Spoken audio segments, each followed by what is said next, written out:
Today's explosion in a nuclear plant in Fukushima, Japan, destroyed the building that houses the plant's reactor, triggering a radiation leak and fears of a nuclear meltdown. So just how dangerous is the situation? Joining us by phone from London is the Director of Public Communications for the World Nuclear Association, Ian Horlacey. Ian, good morning to you. Hi, Ross. I'm doing just fine, sir. Let me ask you that first question. Just how dangerous is the situation this morning? Well, I think it's less dangerous than it was yesterday. The challenge remains to keep the fuel cool in the reactor, particularly that number 1 unit of the Fukushima Daiichi plant. As you know, 11 reactors shut down automatically when the earthquake hit. And with most of those, the cooling has been reasonably straightforward because there's been power supply to the plant, either from the grid or from the backup generators. But with the first two units of the Fukushima Daiichi plant, the generators cut in and ran for about an hour and then stopped. And we understand the reason they were stopped is because they were overwhelmed by the tsunami. And that precipitated the crisis, really, in terms of the challenge of keeping the reactor cool, because they then had to default to their battery power.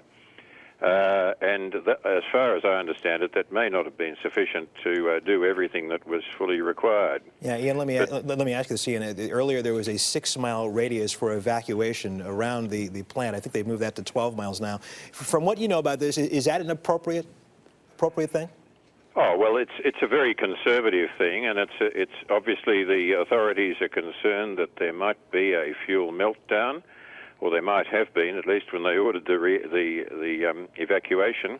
I think that possibility is remote at the best of times and diminishing by the hour as the fuel gets cooler and generates less heat. It's now would be generating only about 0.5% of the heat that it was generating at the time that the reactor shut down. But the cooling demand is still great. I understand. In general, Ian, are Japanese nuclear plants prepared for these types of quakes? Oh, yes, definitely.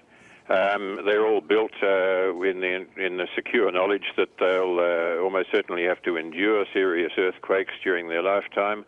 And the reactors themselves are built in a very robust way on solid rock.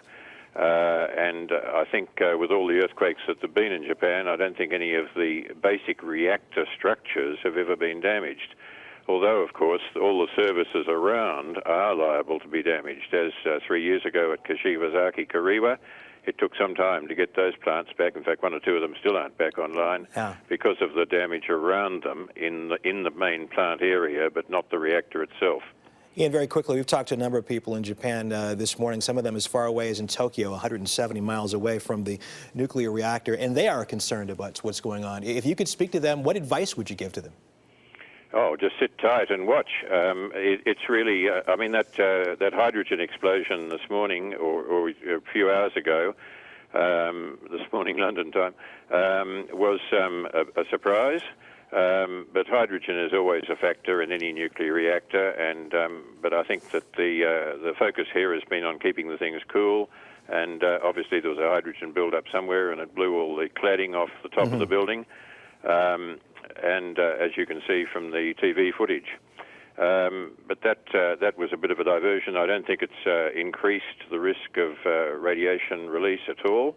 There is a slight risk of radiation release, but not, I think, of any magnitude. Okay. And there is a possibility that some fuel may be damaged, but I think that a meltdown, particularly at this stage, some 30 hours after shutdown, is most unlikely. As you said, sit tight. Ian Horlacey, the Director of Public Communications for the World Nuclear Association. We thank you so much for joining us this morning for your insight.